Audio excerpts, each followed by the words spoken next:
Olá, sejam muito bem-vindos. Eu sou Ricardo Santana e nesse vídeo nós vamos trabalhar sobre os conceitos de camadas de interpretação e atores no processo de acesso a dados. É lógico que ainda vai ser uma apresentação introdutória. Vamos falar sobre alguns conceitos que nos permitem refletir sobre este processo. No vídeo anterior, nós conversamos bastante sobre esta interação do gestor com os colaboradores e toda esta questão da definição dos requisitos, da interpretação de possíveis soluções que nós podemos propor para a entidade, para atender às necessidades informacionais da entidade a qual somos responsáveis. Nesse vídeo, nós vamos trabalhar um pouquinho mais a fundo nessa questão da interpretação. Então, se nós pensarmos numa simples figura em que podemos, num primeiro olhar, entender como uma letra, por exemplo, na verdade, nós podemos, a partir dela, gerar várias questões. E na dimensão tecnológica, nós podemos estar presos a determinadas situações que não dizem respeito exatamente ainda à sua interpretação, mas sim a questões, inclusive, ligadas ao suporte a qual ela faz parte. Então, a gente pode pensar em termos de quais são as suas dimensões. Então, quais são as dimensões dessa figura? Qual é o material utilizado para fazer o seu registro? Quantos pontos compõem esta figura? Essa é uma pergunta muito interessante para quem está lidando com esta questão do ponto de vista tecnológico. Então, eu posso estar preocupado com o tamanho de memória ocupado pela representação desta figura no meu suporte. Então, eu vou ter aqui, no mínimo, duas dimensões, onde eu vou ter, então, um número de pontos ligados ou desligados, com cor ou sem cor, com que tonalidade, e assim por diante, identificando características que me levam a perceber, inclusive, qual o tamanho dos pontos, o que vai poder me ajudar depois a entender se eu posso ou não ver isso de forma ampliada ou minimizada, se a resolução atende às minhas necessidades ou não. E eu posso ir descendo nesse nível de abstração, até chegar, por exemplo, onde cada ponto está localizado, ou seja, como é que eu consigo, então, definir as definições de cada pontinho de luz que vai compor esta imagem.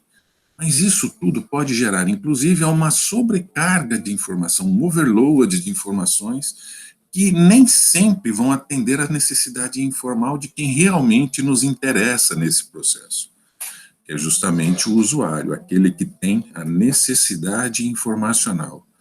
Então, nós temos que começar a pensar, agora imaginem numa figura um pouco mais complexa, nas verdadeiras camadas de interpretação que cabe a cada um de nós enquanto lidamos com as informações. Então, quando a gente olha essa figura, a gente pode atribuir novamente as mesmas questões, mas será que isso vai atender à interpretação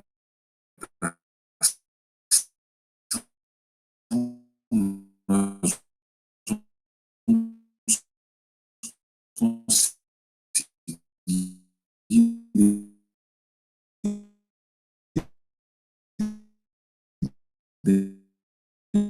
identificar qual é a essência dessa informação, que pode ser realmente entendido, o que ela carrega de novidade para quem tem acesso a ela. Então, essa é uma questão que precisa ir um pouco mais a fundo, nós temos que entrar numa camada de interpretação deste conteúdo.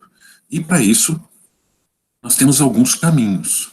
Um deles é buscar uma interpretação que já tenha sido feita. Então, nós podemos nos basear em uma interpretação anterior. No caso da gestão, nós poderíamos estar falando de uma necessidade informacional, como, por exemplo, o volume de demanda de um determinado produto em uma determinada região. Eu posso buscar isso em textos publicados na mídia, que já trazem uma interpretação me dizendo, por exemplo, que em uma determinada região eu tenho uma demanda alta pelo produto que me interessa. Ou eu tenho uma demanda média. ou eu tenho uma demanda até com números, mas isso não me dá exatamente ainda aquilo que eu preciso, mas me atende, pelo menos instantaneamente, à necessidade. Uma outra alternativa seria buscar informações sobre os fatos, ir em busca de dados que possam sustentar agora esta interpretação. Buscar agora não só a foto pronta, mas buscar agora elementos que me permitam construir a imagem daquela necessidade informacional, que atenda àquela necessidade informacional. E se eu trabalho com a questão do uso de interpretações anteriores, eu tenho que entender que eu vou ter que levar em conta que quem fez essa interpretação tem, no mínimo, uma agenda, tem, no mínimo, interesses envolvidos. O porquê ele fez aquela interpretação pode levar, não necessariamente de forma intencional, mas pode levar a uma interpretação com um grau de tendência, uma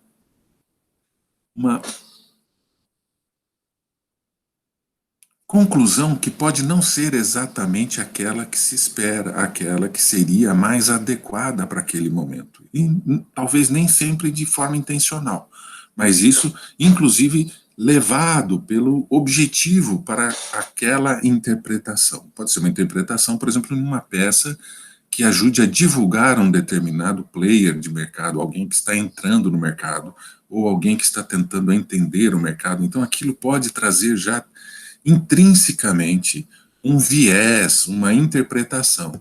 A vantagem é que isso já vem pronto, então você vai ter menos custo de obtenção. Uma desvantagem é que isso estará ao alcance também dos que estão fora da sua entidade, ou seja, a assimetria informacional em relação a esta informação será menor. Então, não só você estará tendo acesso àquilo, provavelmente seus concorrentes, seus fornecedores, seus clientes, todos os stakeholders, todos os envolvidos com aquele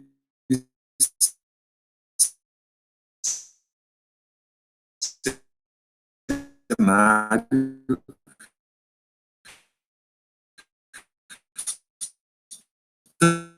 também usa influenciadores daquela informação. Ou seja, como ela vai ter os dados de forma mais primária, de forma menos interpretada, você tem a possibilidade de entender aqueles dados gerando a sua interpretação. A desvantagem é que isso vai exigir esforço, um conhecimento mínimo de quem o faz, tempo de trabalho, não só para localizar, mas para tratar esses dados e gerar visualizações, gerar as possíveis interpretações. A vantagem é que pode não estar ao alcance agora destes agentes que estão fora da sua entidade. Ou seja, você passa a ter um diferencial ao ter acesso a esses dados, já que você pode construir esta interpretação antes daqueles que poderiam também tentar usufruir das interpretações daqueles dados. Aproveitar uma oportunidade. Então, esta é uma grande diferença entre você usar informações prontas ou utilizar. Isso tudo nos leva a pensar nos atores envolvidos no processo de acesso a dados. Quem são? Quais são seus papéis? Como nós podemos pensar neste conjunto de atores de tal forma que não tenhamos de novo a interferência dos envolvidos, gerando um viés ou podendo causar uma tendência que não seja exatamente aquela que corresponde à realidade dos fatos. Ok? Então, quando a gente consegue obter essa percepção, a gente vai ver, então, que começam a surgir figuras na nossa interpretação, tais como o usuário. Este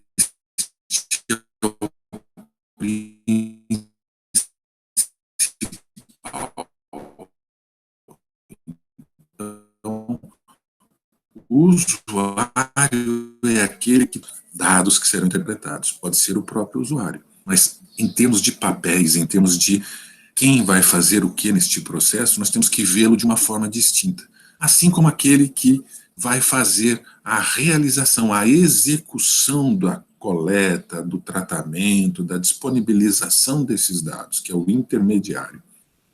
Pode ser um desenvolvedor, pode ser uma empresa, pode ser um colaborador dentro da sua empresa que atua como um cientista de dados ou como alguém responsável por fazer esta ponte entre a necessidade e os dados. Não podemos esquecer também dos referenciados, aqueles que são citados pelos dados, ou seja, os dados dizem respeito a quem. Então, sempre existirá a possibilidade de termos agentes externos, inclusive ao próprio contexto, que estão referenciados naqueles dados. E a gente tem que considerar isso por uma série de fatores que vamos ver nos próximos vídeos. Todos esses atores interagem entre si, então o detentor ele tem forte interferência sobre o intermediário, ele tende a ser aquele que define o que o intermediário vai fazer, porque o intermediário é que responde, por exemplo, pela elaboração dos algoritmos, ou seja, pela forma, pelo o que será feito com os dados. Já o usuário tende a ter algum tipo de relação lógica com o referenciado. Ou ele é fornecedor destes, ou ele é cliente destes, ou ele tem a esperança ou busca oportunidades relativas a estes referenciados. Esses referenciados podem ser, por exemplo, a população de uma determinada comunidade ou as empresas de uma determinada área de atuação, e assim por diante. E assim a gente precisa pensar em qual o papel de cada um deles em cada fase do processo. Fase do processo? Sim, momentos distintos em que este processo ocorre. E isto vai ser alvo do próximo vídeo, então eu espero todos aqui para que a gente possa ter uma continuidade disso no próximo vídeo. Muito obrigado pela atenção e até lá.